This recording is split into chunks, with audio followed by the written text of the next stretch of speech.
A grey, rain-slicked morning blanketed Washington, D.C. when a small unmarked envelope arrived at a heavily guarded federal sub-office just blocks from Capitol Hill. Inside, nestled between layers of protective wrapping, were several flash drives. No name, no return address. Only a handwritten note. These must be heard. Hey, Jay. Hours later, the files reached the desk of Special Agent Marla Griffin, seasoned, skeptical, and rarely surprised. But as she clicked through the audio recordings, her pulse began to climb. What she heard wasn't just damning, it was explosive. A familiar voice echoed through her office speakers, confident, cocky, unmistakable. Sean Diddy Combs. His words were casual but chilling. We control the flow. Politicians, stories, currency, just pressure points. Push one, everything shifts. But who sent these? The initials gave away little, until a background check on the digital signature tied the drives to a courier service often used by celebrities under alias contracts. One stood out: Angelina Jolie. Half a world away in Los Angeles, Angelina sat alone on the edge of her private library sofa, watching the rain streak the tall windows. She had made the delivery herself, albeit indirectly. The recordings had haunted her for weeks, ever since she discovered them in the vault of an old friend, a diplomat she had once collaborated with during a UN mission. The man had died mysteriously overseas. Among his private effects, stored in an underground archive in Geneva, were folders marked Infiltration, Domestic Influences. Inside them, names she recognized, conversations she couldn't unhear. The sound of Diddy's voice on one of those tapes chilled her, not just because of what he said, but because of who was listening on the other end. A man with a thick European accent, speaking of engineered uprisings, political realignments, and a chilling phrase: narrative orchestration begins in the entertainment sector. She hadn't spoken to anyone about it, not even her inner circle. Instead, she reached out to Leo Faraday, a former CIA analyst she'd met years ago during a humanitarian operation in Syria. Leo had since retired, but his contacts remained alive.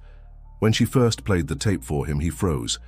"If this is real," he'd said, his voice tight with disbelief, "you've just stepped into a world very few survive." Angelina had nodded. "Then it's time someone did." Leo helped her verify the recordings. Some were encrypted, others edited, but the raw files exposed a network too complex to be random. Strategic meetings in neutral zones, off-the-books money transfers routed through the Caribbean, journalists paid to silence certain stories, and throughout it all, Diddy's voice appearing like a thread weaving through multiple years. Back in D.C., Agent Griffin summoned her deputy and initiated a classified inquiry under Project Threshold, reserved for threats involving foreign intelligence collusion. The tapes were real, the implications vast. But something else caught her attention: the subtle urgency in Angelina's voice from a private note attached to the drive. "This cannot be ignored. There's more. I'm not safe." Within 24 hours, Griffin placed a protection order around Jolie's known residences. She tried contacting her directly, but Angelina had already disappeared from public view. That same evening, a black SUV idled outside Angelina's gated home in the hills. The driver never exited. Cameras never caught a license plate. But inside the vehicle, a man made a call in German accented English. "She knows, and now they know. Execute Protocol Zero." The flight from Los Angeles to Washington was uneventful, at least on the surface. Angelina wore a long coat, oversized sunglasses, and a scarf that masked most of her face. Despite her fame, she moved unnoticed through the terminal, escorted only by a single trusted aide. She had abandoned her usual security team. Trust was a currency she could no longer afford. In the seat beside her, Leo Faraday reviewed a heavily redacted dossier, comparing the contents of the recordings to classified documents he'd retained from his time with the CIA. "This isn't just corruption," he murmured. "It's a hybrid war. Psychological, financial, cultural, weaponized influence." Angelina's eyes didn't leave the rain-specked window. "And Diddy?" Leo hesitated. "He's not the mastermind, but he's more than a pawn. He's a bridge, between celebrity culture and covert power structures. Someone is using him and he's enjoying the ride. They landed just before dawn. A black sedan awaited them, sent by Agent Marla Griffin, who had arranged for a secure route to a federal facility buried beneath Arlington. Inside, Angelina handed over the original drives in person. Griffin, stone-faced but visibly shaken, ushered them into a soundproof chamber. The room fell silent as the recordings played. Names spilled into the air like poison. Senators, foreign dignitaries, media moguls. There were references to joint ventures between intelligence factions and multinational corporations. Plans to manipulate elections through strategic cultural shifts, fabricated scandals, controlled uprisings. And there it was again. Diddy's voice, low and amused. We tell them what to think. Drop a beat, throw in a cause, paint a villain. They eat it up. Angelina watched Griffin's expression harden with each passing second. This isn't just criminal, the agent finally said. It's existential. For security, Griffin assigned a tactical team to monitor Angelina's movements. But that night, as she checked into a private suite under a false name, she noticed a man watching from the corner of the lobby. Tall, silent, his gaze never left her. When she turned back to look again, he was gone. Leo met her hours later with grim news. One of my old contacts was murdered last night. He helped me trace the tapes, their cleaning house. The implications were suffocating. The deeper they looked, the more it became clear. The network spanned continents, crossing lines between legal institutions and illicit power structures. From exclusive parties in Monaco to black tie events in Manhattan, the same names kept surfacing. And always, somewhere in the background, was the unmistakable echo of orchestrated influence. Musicians, actors, models, used as faces for agendas they barely understood. Angelina's resolve only deepened. People see fame and assume invincibility. But fame is a mask. It hides fear, silence, and complicity, Leo agreed. But you're doing what no one else has dared. Meanwhile, Agent Griffin initiated silent subpoenas and background checks. The FBI's cyber unit decrypted new layers of the recordings, uncovering GPS data linked to private estates and offshore financial havens. One recording in particular sent shockwaves through the task force. It was a call between Diddy and an unnamed operative about a corrective media strike scheduled to suppress a major exposé. Angelina's hands trembled as she listened. The exposé in question had been pulled just months earlier, a story involving child trafficking allegations and high-level donations. The implication was clear. Someone had silenced it. "You still want to go public?" Griffin asked her later. Angelina's reply was firm. "Now more than ever. But we have to be smart," Griffin nodded. "Then we'll go methodical. No leaks, no warnings, just impact." Outside the secure facility, a drone buzzed in the night, scanning the airspace. An encrypted text was sent from an anonymous account to a server in Luxembourg. Phase 2 initiated. Jolie is active. Federal agents worked around the clock, unraveling threads that connected art galas to arms deals, red carpet events to political assassinations. What began as a few cryptic recordings had exploded into a sweeping conspiracy. Agent Marla Griffin led a rapidly growing task force that combed through every file, every name, every whisper of deceit. Angelina, meanwhile, stayed hidden in a townhouse outside Alexandria, Virginia, guarded by plainclothes officers. She rarely slept. The silence between her and Leo was filled with urgency. Every new revelation confirmed the same truth. This wasn't about one man. It was about a system. One afternoon, Griffin burst into the safe house holding a new decrypted file. "We've got confirmation," she said breathlessly. "The voice on the Paris recordings. It's him." The Paris tapes had remained a mystery. They were grainier, laced with background noise, harder to pass. But now audio forensics confirmed the primary speaker in a 2016 meeting at Hotel Costes was indeed Sean Combs. In the recording, he discussed a targeted misinformation campaign during the French presidential elections. "Flood 'em with stories," he said, laughing. "Make 'em doubt what's real. That's the game now." Angelina felt a knot tighten in her stomach. "And the other voice?" she asked. Griffin hesitated. "He's dead. Shot in Rio last year, former Mossad." Leo's eyes darkened. "We're not dealing with amateurs. This is state-grade influence warfare, and they're using pop culture as a delivery system." As the investigation advanced, cracks began to appear in the public facade of Diddy's empire. Anonymous leaks hinted at offshore accounts and suspicious wire transfers. The media pounced, but Diddy went on the offensive. He appeared on multiple outlets accusing Angelina of defamation, calling the recordings doctored. "I've worked hard to build my legacy," he told one host. "This is nothing but a vendetta from someone who can't let go of their relevance." The backlash was swift and polarized. Social media fractured. Some defended him passionately. Others called for a federal investigation. Memes turned serious. Protest signs bore his name next to the word puppet. Angelina remained silent publicly, but privately the weight grew heavier.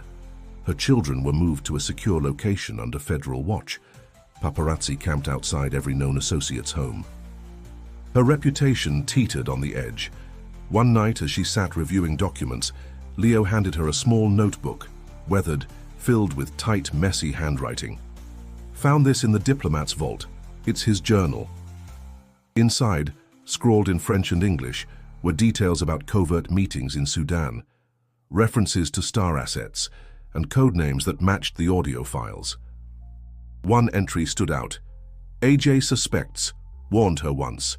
If she chooses to fight, they will come for her, but she's the only one who could survive this." A tear slid down her cheek. She had admired that man, trusted him. Now he was dead, and his final words were a warning and a charge. As Griffin's team dug deeper, they uncovered chilling correlations. 3 journalists listed in the files had vanished over the past 2 years. 2 others had died under accidental circumstances. All had been investigating international influence schemes involving celebrities. The moral stakes grew clearer. Either they expose everything or become complicit by silence. But Griffin warned Angelina, once they moved, there was no going back. "We hit them hard, fast, and public. Otherwise they bury us." Angelina stood. "Then we go all the way." Outside, the storm clouds gathered again. In New York, Diddy's legal team prepared injunctions. In London, a private jet filed a flight plan to Geneva, and in a small newsroom in Chicago, an independent journalist received an anonymous tip. "Watch for the name Jolie." Everything's about to change. The rain returned to Washington with a vengeance the night Leo Faraday was attacked. He had left the safe house briefly to meet a former intelligence contact in a nondescript diner. But halfway back, a black SUV rammed his car at an intersection. 3 masked men jumped out. Leo fought them off, but not before a blade grazed his ribs and a warning was whispered in his ear. "Back away or she's next." He made it back, bloodied and shaken, clutching a USB drive he'd managed to secure during the ambush. Angelina rushed to his side, wrapping a towel around his wound as federal agents stormed the area. "They knew where you were," she said, voice low with dread. "They always know," Leo rasped. "But I got it, the names, the final layer." Agent Griffin arrived within the hour. The USB drive contained a cache of files pulled from a defunct intelligence server, once belonging to a European counterintelligence operative. Inside were minutes from covert summits, names of handlers, and a revelation that hit like a bomb. A US-based intelligence agency had knowingly tolerated the influence network. In some cases, it had even cooperated. "This changes everything," Griffin said. "We have to go public now." The plan unfolded rapidly. Griffin made contact with Lydia Nasser, a veteran investigative journalist known for her integrity and reach. They arranged a secure channel and delivered a curated batch of evidence, enough to break the story wide open without compromising ongoing operations. Lydia's report went live 3 days later. Exclusive, inside the celebrity intelligence influence machine. It included voice transcripts, financial trails, and coded meeting notes tying entertainment figures, including Diddy, to international propaganda campaigns and psychological manipulation strategies. The story spread like wildfire. The backlash was immediate. Social media platforms erupted. Protesters gathered outside entertainment headquarters. Talk shows shifted from celebrity gossip to political inquisition. A congressional committee issued a subpoena within 48 hours. But the most telling sign came from Diddy himself. He vanished from public view.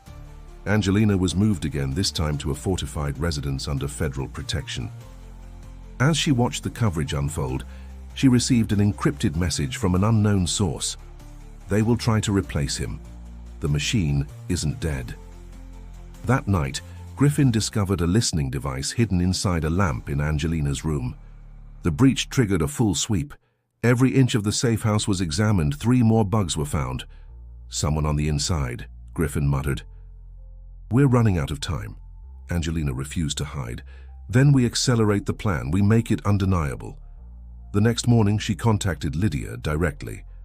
I'll testify. What you're doing, Lydia said, it's beyond brave. It's history. Preparations began for a public hearing under emergency classification. The Senate Intelligence Committee cleared a path for Angelina to present the recordings under oath. Meanwhile, federal agents moved to detain several operatives listed in the files, including high-profile executives and media consultants. Protests erupted in Los Angeles and New York. Celebrities previously tied to Diddy began issuing statements, some defensive, others claiming ignorance. One actor posted simply, "We've all been puppets. Some of us just didn't know who was pulling the strings." The world's attention turned toward Washington. Outside the Capitol, crowds gathered. Inside, cameras were readied. Angelina Jolie, dressed in black, walked the hallways flanked by federal agents and Leo. Still bruised, stitched, but walking beside her. She was calm, steady, focused. In a secured room beneath the Senate floor, Agent Griffin handed her the original flash drive. The one marked, "These must be heard." Angelina held it tightly. It's time. The Senate chamber was silent as Angelina Jolie raised her right hand and swore to tell the truth. Cameras captured every movement, every flicker of resolve in her eyes. Behind her sat Leo Faraday, pale but vigilant, and Agent Marla Griffin, arms crossed tightly as she scanned the room for threats. Angelina began by recounting how she had come into possession of the tapes, the diplomat's death, the vault in Geneva, the recordings buried under layers of secrecy. She spoke with calm precision, never straying from the facts, even as they turned darker. She played the first audio clip. Diddy's voice filled the room. "Push the media, push the narrative. We shape what they see, what they fear, what they follow." Murmurs rippled through the audience. Journalists scribbled furiously. The committee chair leaned forward, eyes narrowing. Angelina moved on, revealing the scope of the operation. She named names, many already exposed, others redacted for national security. She provided transcripts, dates, and cross-referenced documents verifying financial transactions and encrypted communications. "This isn't about celebrity gossip," she said. "It's about the abuse of cultural power, the exploitation of influence to shift public perception, destabilize democracies, and manipulate truth. And we've let it happen in plain sight." Her voice never wavered. Outside, crowds grew. Screens mounted around the Capitol broadcast the testimony. People wept, cheered, shouted. For many, it was the first time they saw Hollywood's bright veneer stripped away to reveal a machinery fueled by manipulation and fear. Back inside, Leo delivered a short statement. He confirmed the intelligence connections, the internal resistance within federal circles, and the reality that this network had operated with tacit permission for over a decade. "We were told to look away," he said. She chose not to. Later that day, federal agents carried out coordinated raids in New York, Miami, London, and Zurich. Several suspects were arrested: media executives, former intelligence operatives, and corporate intermediaries. Diddy remained missing. Rumors placed him in the Maldives, then in Dubai, then nowhere at all. The man who had once danced at every major awards show now existed as a ghost in exile. The government issued statements vowing reforms. Hearings continued. Investigations widened. Angelina refused all interviews. Instead, she returned to her children, surrounded by security, but finally breathing easier. She'd faced an empire and cracked it, not completely, not forever, but enough. Agent Griffin visited her one evening on the balcony of her Malibu home. "We got most of them," she said, "but you know this doesn't end. These systems evolve." Angelina nodded. "Then we stay vigilant." She watched the ocean shimmer under moonlight. A storm might rise again, but for now the water was calm. In the weeks that followed, whispers turned into actions. More whistleblowers emerged. Independent journalists formed new coalitions. Trust was fragile, but seeds had been planted. Angelina never returned to Hollywood in the way people expected. She became a global advocate for information transparency and cultural responsibility. Her testimony was archived in the Library of Congress. A statue, not of her, but of a flame, was erected in front of the Capitol to honor truth-tellers. And though the headlines moved on, those who had listened knew the war for influence wasn't over. But thanks to one woman's courage, the world now knew it was real. If this revelation gripped you, don't forget to subscribe for more powerful true stories, and click on the video on screen now to uncover another secret they never wanted you to hear.